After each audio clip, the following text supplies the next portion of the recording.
Welcome back. You're tuned into Closing Bell, and we are coming to you live from the CNBC-TV18 Motilal Oswal newsroom. Well, the markets have been more or less sideways. Nimesh, at least we're holding on to that 17,800 odd mark. But what are you picking up in terms of DStreet Chatter? Hi, Nigel. It's been quite volatile in today's trade, sharply off highs. But the overall sense is that there is buying interest in the FI yesterday. In fact, I understand there is a Nifty 50 basket buying at leading FI. So it looks like the FI flows could be slightly on the positive side. That's the overall feedback. As you rightly pointed out, 17,800 is acting as a very strong support. So that's something to watch very closely. If that's taken out, we'll see probably a sharp sell-off. So that's a bit of a worry as well.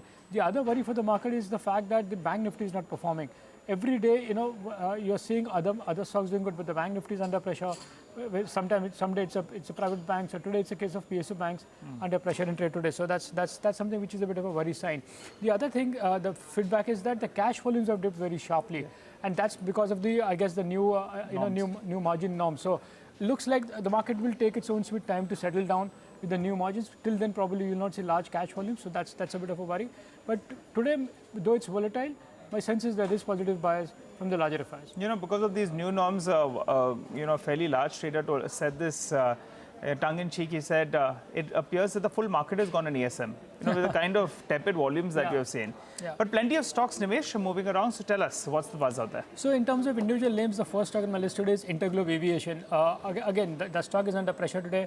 Remember, last week there was a large block when the promoters sold. Now I believe there's going to be an increase of weight in FTSE.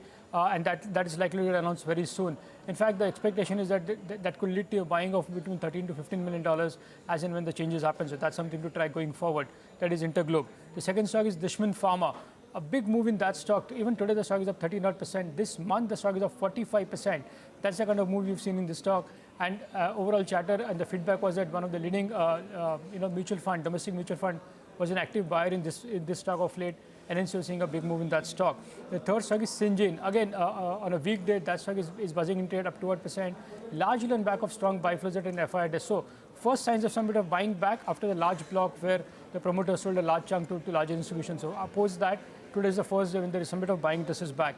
And the last stock is HCL Tech. Not everything in IT is moving up. This stock has been pretty much flat for the last many days now, even in today's trade. A long bit of consolidation in that stock, but the feedback is there is supply in this particular stock from larger FIs. So it looks like some larger FIs are looking to sell out of HCL Tech and moving to other names. So that stock is under pressure on sell flows. Nimesh, just one follow-up question on Interglobe Aviation and the possibility of a FTSE weightage increase.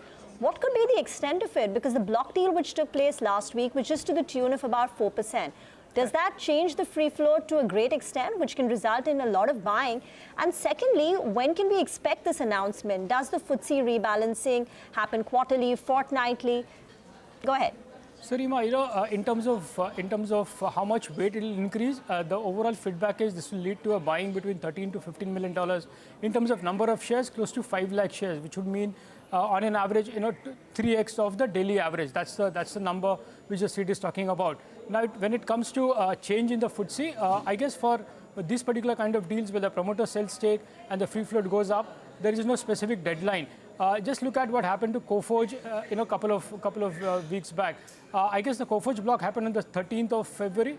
And on 16th of February, there was an announcement that they're increasing the weight effective from 18. So typically in 4 to 5 working days, you probably see the FTSE announcement coming soon. So even in case of Interglobe Aviation, the feedback is maybe tonight or early tomorrow, you will see some bit of announcement from FTSE. And in the next couple of days, the effective changes will happen. As I said, in terms of inflows, this could mean between $13 to $15 million. So 100 crores of buying in Interglobe since the fact that the promoter holding has come down by 4% after that block which happened last week. Rima, just to add onto that point, the current market capitalization of Interglobe Aviation is roughly around 70,000 crores odd.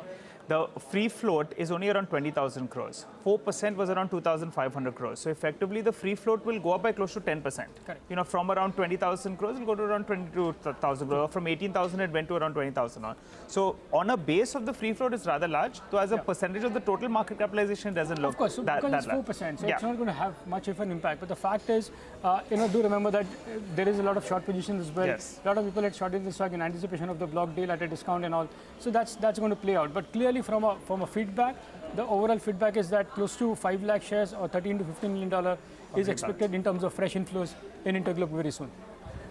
Thank you very much for that, Nimesh. Interesting list as always. By the way, IT is selling off now.